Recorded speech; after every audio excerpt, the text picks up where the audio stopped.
गजाननं भूतगणादिसेवितं कपित्थजम्बोफलचारुभक्षणं मासुतं शोकविनाशकारकं नमामि विघ्नेश्वरपादपङ्कजं वसुदेवसुतं देवं कंसचाणूरमर्दनं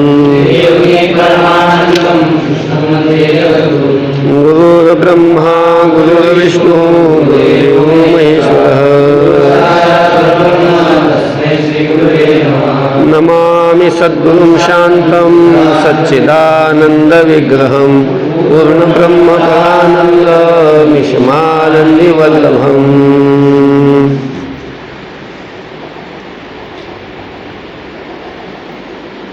अध्याय 10 श्लोक क्रमांक 6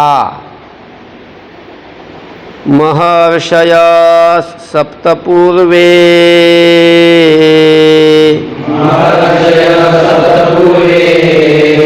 चत्वारो मनवस्तथा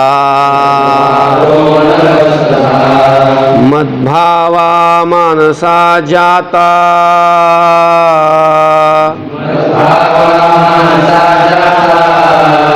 येषां लोक इमा प्रजाः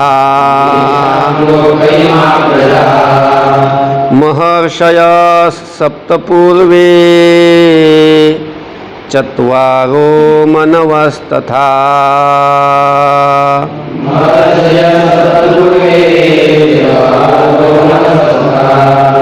मद्भावा मानसा जाता येषां लोक इमा प्रजाः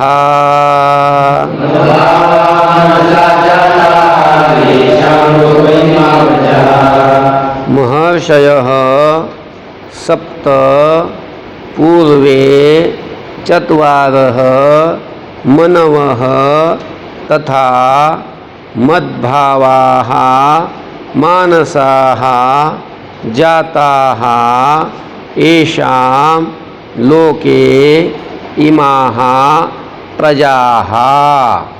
आला का पदच्छेद? बघा आता भगवंतानी आता हा जो अध्याय ना याला विभूती योग अध्याय नाव म्हणतात. याला काय म्हणतात? विभूती योग. या अध्यायामध्ये भगवंतानी स्वतःच्या सगळ्या विभूत्या सांगितलेल्या आहेत, आहे की नाही. सुरुवातीला या ठिकाणी सांगितलं की माझ्यापासून जे कोणते कोणते पदार्थ निर्माण झाले ते पदार्थ अगोदर सांगितले. बुद्धिर्ज्ञानमसमोह क्षमा सत्यम दमशमः सुखम दुःखम भव भाव भयंच्या भयमेव च अहिंसा समता तुष्टिस्तपोदानं यशो यशः भवन्ति भावाभूतानां मत्त एव पृथग्विधाः. असे हे सर्व भूतांच्या ठिकाणी असणारे भाव ते माझ्यापासूनच झालेले आहेत असं भगवंतांनी सांगितलं. आणि अजून माझ्यापासून काय काय झालं ते अजून पुढच्या श्लोकामध्ये सांगतात. पूर्वे श्लोका पूर्वे म्हणजे पूर्वीचे. सप्त महर्षयः 7 महर्षी, सप्तर्षी ज्यांना म्हणतात. किती ऋषी? सप्त ऋषी. असे ते सुद्धा माझ्यापासूनच झाले. पूर्वे म्हणजे पूर्वीचे. सप्त महर्षयः सप्त ऋषी. बर. चत्वारः आणि ते 4. चत्वारः म्हणजे काय? ते 4. कोण 4? सनक, सनत, सनातन, है की नाही. पुन्हा काय? सनत आणि सनत कुमार आणि सनंदनी. किती झाले? हे 4. असे हे 4 ते पण माझ्यापासूनच झालेले आहेत. तथा मनवः तसंच मनू 14 मनू आहेत. किती? 14 मनू. ते 14 मनू माझ्यापासूनच झाले. हे सर्व मद्भावाः माझ्या ठिकाणी भाव ठेवणारे, श्रद्धा ठेवणारे असे आहेत. आणि मानसाः जाताः माझ्या मनापासून निर्माण झालेले आहेत. कळलं का?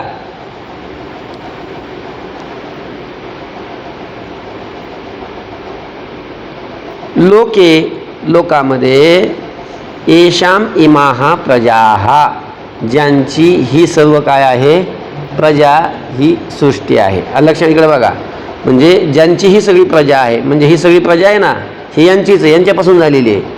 हे सप्तर्षी, हे सर्व मनु, यांच्यापासून सगळी सृष्टी झालेली आहे, सगळे लोक झालेले आहेत. इमाहा प्रजा लोके येषाम, म्हणजे ही सर्व प्रजा या लोकांमध्ये ज्यांची काय आहे, सृष्टी आहे, म्हणजे ज्यांनी ही सगळी प्रजा निर्माण केलेली आहे, असे हे सगळे आहेत.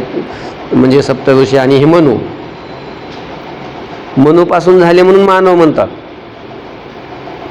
नाही तर म्हणताना याड्या हळदून माकडापासून झालो आम्ही, ते शिकित येत ना कुठतरी, माकडापासून मानव निर्माण झाले म्हणे. त्यांना शिकवायला तुमचा बाप झाला म्हणायचं माकडापासून, आमचा बाप नाही झाला म्हणायचं.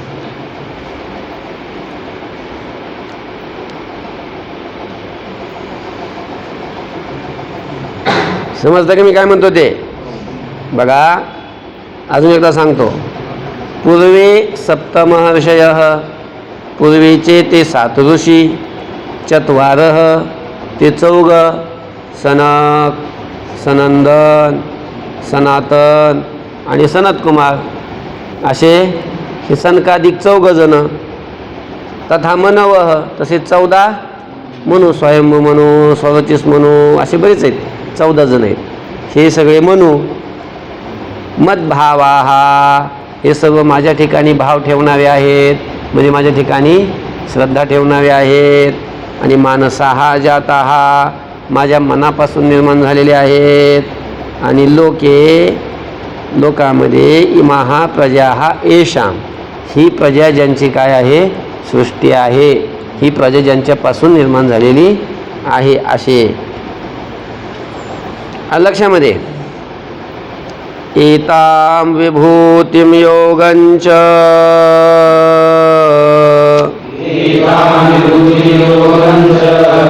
मम यो वेत्ति तत्त्वतः, सोऽविकम्पेन योगेन युज्यते नात्र संशयः. एतां विभूतिं योगञ्च मम यो वेत्ति तत्त्वतः,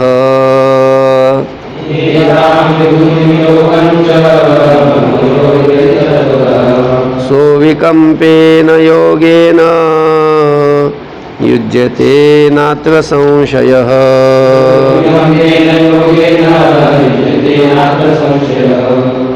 एतां विभूतिं योगं च मम यः वेत्ति तत्त्वतः सः अविकम्पेन योगेन युज्यते न अत्र संशयः. आलं का? बघा आता, यह जो पुरुष मम एतां विभूतिं च योगम तत्वतः वेत्ती, असा घ्यायचा अन्वय. बघा, जो पुरुष, भगवान म्हणतात की जो पुरुष मम एतां विभूतिं, माझ्या या विभूतीला, च योगम, आणि माझ्या ऐश्वर्य योगाला, तत्वतः वेत्ती, तत्वतः जो जाणतो.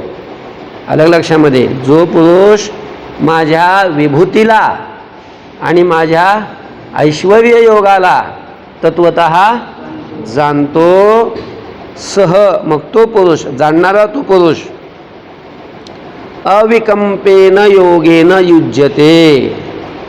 अविकंप म्हणजेच स्थिरता, कंप म्हणजे अस्थिरता, समजते का?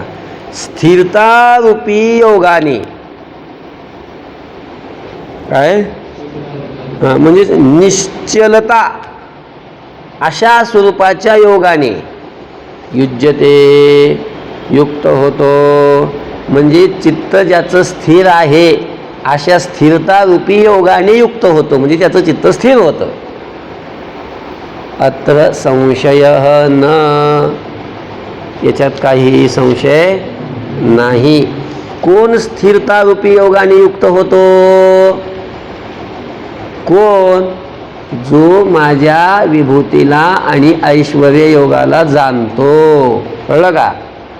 बघा, यह जो पुरुष मम एताम विभूतीम माझ्या या विभूतीला च योगम आणि ऐश्वर्य योगाला तत्वतः वेत्ती तत्वतः जो जाणतो, सह म्हणजे तो पुरुष अविकंपेन योगेन युज्यते निश्चलता रूपी योगाने स्थिरता रूपी योगाने म्हणजे चित्त ज्याचं स्थिर आहे अशा योगाने चित्त स्थिरता रूपी योगाने युज्यते म्हणजे युक्त होतो.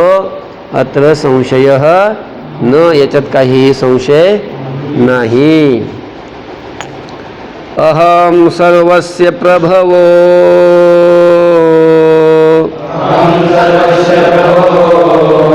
मत्तः सर्वं प्रवर्तते इति मत्वा भजन्ते मां बुधा भावसमन्विताः. अहं सर्वस्य प्रभवो मत्तः सर्वं प्रवर्तते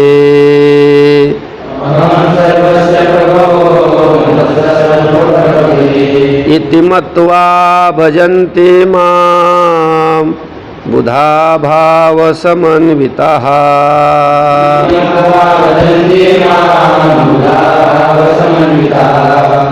अहं सर्वस्य प्रभवः मत्तः सर्वं प्रवर्तते इति मत्वा भजन्ते मां बुधाः भावसमन्विताः.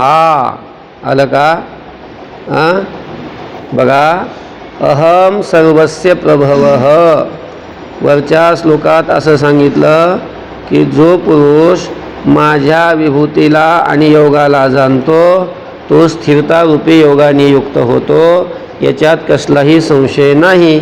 आणि तो माझ्या विभूतीला जाणतो म्हणजे नेमकं काय जाणतो? माझ्या योगाला जाणतो म्हणजे काय जाणतो? तर मी सगळ्यांचं जन्मस्थान आहे, सगळ्यांचा जन्म माझ्यापासूनच होतो, सगळ्याचं कारण कोण आहे? मीच आहे, असं जाणतो. बघा, अहम सर्वस्य प्रभवः मी सर्वाचं उत्पत्ती स्थान आहे. प्रभव म्हणजे काय? उत्पत्ती स्थान. मत्तः सर्वं प्रवर्तते माझ्यापासूनच सर्व काय होतं? प्रवृत्त होतं. सर्व जगत हे प्रवृत्त होतं. इति मत्वा, मत्वा नाम ज्ञात्वा, अशा प्रकारे जाणून. महत्वाचा अर्थ काय घ्यायचा? ज्ञात्वा. ज्ञात्वा म्हणजे जाणून. इति ज्ञात्वा, इति मत्वा, मत्वानं ज्ञात्वा, अशा प्रकारे जाणून भावसमन्विताः बुधाः भावानी संपन्न असलेले जे ज्ञानी पुरुष, ते ज्ञानी पुरुष माम भजन्ते मला काय करतात? भजतात. अलग लक्षामध्ये म्हणजे ह्या सर्वांचं उत्पत्ती स्थान मीच आहे, सर्व माझ्यामुळंच प्रवृत्त होतं, अशा प्रकारे जाणून भावसंपन्न असलेले ज्ञानी पुरुष मला भजतात. कळलं का? बघा, अजून एकदा सांगतो श्लोक. अहम सर्वस्य प्रभवः मी सर्वाचं उत्पत्ती स्थान आहे. मत्तः सर्वं प्रवर्तते माझ्यापासूनच सर्व जगत काय होतं? प्रवृत्त होतं. इति मत्वा अशा प्रकारे जाणून भावसमन्विताः बुधाः भावानी संपन्न असलेले ज्ञानी पुरुष माम भजन्ते मला काय करतात? भजतात. आता हे मला भजतात म्हणजे हे नेमकं कसं भजतात? यांचं भजनाचा प्रकार कसा आहे? हे कसे असतात? आहे की नाही? मच्चित्ता मदगत प्राणा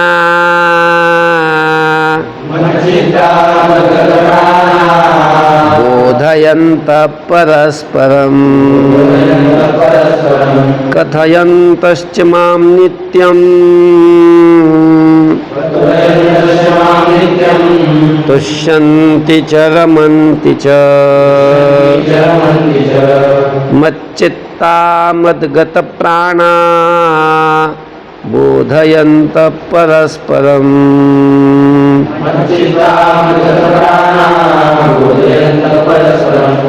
कथयन्तश्च मां नित्यं तुष्यन्ति च रमन्ति च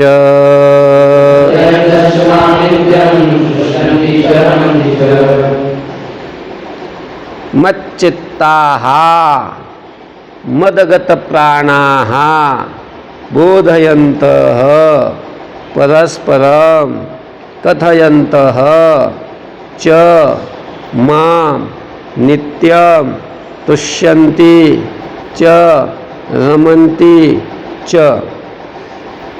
आलं का? मच्चित्ताः माझ्या ठिकाणी ज्यांनी चित्त स्थिर केलेलं आहे असे त्यांना काय म्हणतात? मच्चित्ताः. ज्यांनी आपलं चित्त माझ्याच ठिकाणी ठेवलेलं आहे, माझ्याच ठिकाणी ज्यांनी चित्त स्थिर केलेलं आहे असे त्यांना म्हणतात मच्चित्ताः. मदगत प्राणाः. ज्यांनी आपले प्राणसुद्धा कोणाला अर्पण केले? मलाच अर्पण केले. सगळे इंद्रिय ज्यांनी मला अर्पण केले. परस्परं बोधयन्तः. आणि परस्परामध्ये एकमेकाला ज्ञान सांगणारे, बोध करून देणारे, परस्पराला बोध करून देणारे. ऐशा गवळणी त्या बोलती परस्परी असे. कळलं का? असं परस्परांना ज्ञान करून देणारे परमात्म स्वरूपाचं आत्मस्वरूपाचं परस्पराला काय करतात? ज्ञान करून देतात, बोध करून देतात. असे परस्परामध्ये चर्चा करणारे. च माम नित्यम कथयन्तः. आणि नित्य म्हणजे सतत माम कथयंत, माझंच कथन करणारे. कुठं गेले तरी माझंच सांगतात, माझे गुण सांगतात, माझं यश गातात, हे की नाही? यश श्री माझं औदार्य गातात, माझं ज्ञान कसं आहे ते गातात, माझं स्वरूप गातात, माझं चरित्र गातात, लीला गातात, असं माझंच सारखं सांगत राहतात. माम नित्यम कथयन्तः. माझं नित्य कथन करणारे असे ते भक्त, असे ते महात्मे. ते तुष्यंतीच. ते माझ्या ठिकाणी काय होतात? संतुष्ट होतात. च रमंती. आणि माझ्याच ठिकाणी ते रममान अशा प्रकारचे होतात. आलं? अजून एकदा सांगू का? मच्चित्ताः. माझ्या ठिकाणी ज्याने चित्त स्थिर केलेलं आहे. मदगत प्राणाः. माझ्याच ठिकाणी ज्यांनी प्राणार्पण केलेले आहेत, म्हणजे माझ्याच ठिकाणी ज्यांनी प्राण आणि आपले इंद्रिय सर्व काय केलेले आहेत? अर्पण केलेले आहेत. परस्परं बोधयन्तः. आणि परस्परामध्ये माझ्या स्वरूपाचा बोध करणारे. च माम नित्यम कथयन्तः. आणि माझं नित्य कथन करणारे, माझ्याविषयीची कथा करणारे. च रमंती किंवा अगोदर तुष्यंती, च तुष्यंती. आणि माझ्या ठिकाणी काय होतात? संतुष्ट होतात. च रमंती. आणि माझ्यामध्येच काय होतात? ते रममान अशा प्रकारचे होतात. असे ते भक्त असतात. तेषां सततयुक्तानां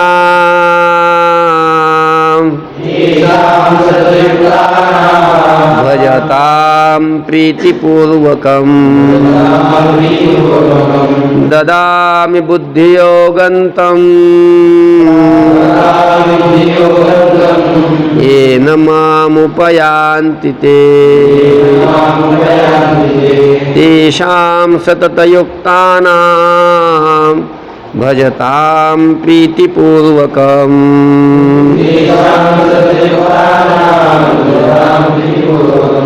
ददामि बुद्धियोगन्तं येन मामुपयान्ति ते.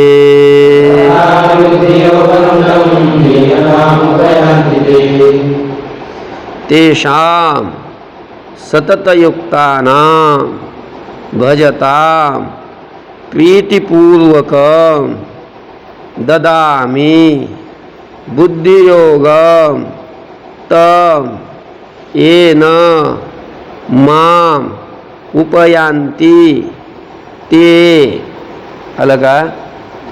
बघा, सततयुक्तानां प्रीतिपूर्वकं भजतां तेषां तम बुद्धियोगम ददामि. असा अन्वय घ्यायचा. सततयुक्तानां, सतत ज्यांचं चित्त माझ्या ठिकाणी स्थिर असतं अशा त्या भक्तांना. सततयुक्तानां, सतत ज्यांचं चित्त कसं आहे माझ्या ठिकाणी समाहित आहे म्हणजे स्थिर आहे अशा त्यांना. प्रीतिपूर्वकम भजताम, प्रीतिपूर्वक मला भजणाऱ्या त्या भक्तांना. तेषां, त्यांना. तम बुद्धियोगम, त्या बुद्धियोगाला प्रदामी, मी प्रदान करतो. म्हणजे माझं सतत भजन करणाऱ्या त्या भक्तांना, प्रेमानं माझं भजन करणाऱ्या त्या भक्तांना मी बुद्धियोग प्रदान करतो म्हणजे ज्ञान देतो. बुद्धियोग शब्दाचा अर्थ काय? ज्ञान. तम बुद्धियोगम, त्या बुद्धियोगाला ददामी म्हणजे मी देतो. तो बुद्धियोग मी देतो. कोणता बुद्धियोग? येन, ज्या बुद्धियोगाच्या द्वारा ते म्हणजे ते भजणारे भक्त माम उपयांती, ते मला काय होतील? प्राप्त होतील किंवा ते मला प्राप्त होतात. आलं? अजून एकदा सांगतो बघा. सततयुक्तानां, सतत ज्यांचं चित्त माझ्या ठिकाणी स्थिर आहे अशा त्या भक्तांना. प्रीतिपूर्वकम भजताम, प्रेमपूर्वक माझं भजन करणाऱ्या. तेषां, त्या भक्तांना. तम बुद्धियोगम ददामी, तो बुद्धियोग मी काय करतो? प्रदान करतो. कोणता बुद्धियोग? येन, ते माम उपयांती, ज्या बुद्धियोगाच्या द्वारा ते मला काय होतील? प्राप्त होत, किंवा ते मला प्राप्त होतात. ते मला प्राप्त होत. अजून एकदा सांगायचं का? काही गरज नाही. झालं का? ओम शांती शांती शांती. पुंडलिक वरदा हरी विठ्ठल श्री ज्ञानदेव तुकाराम.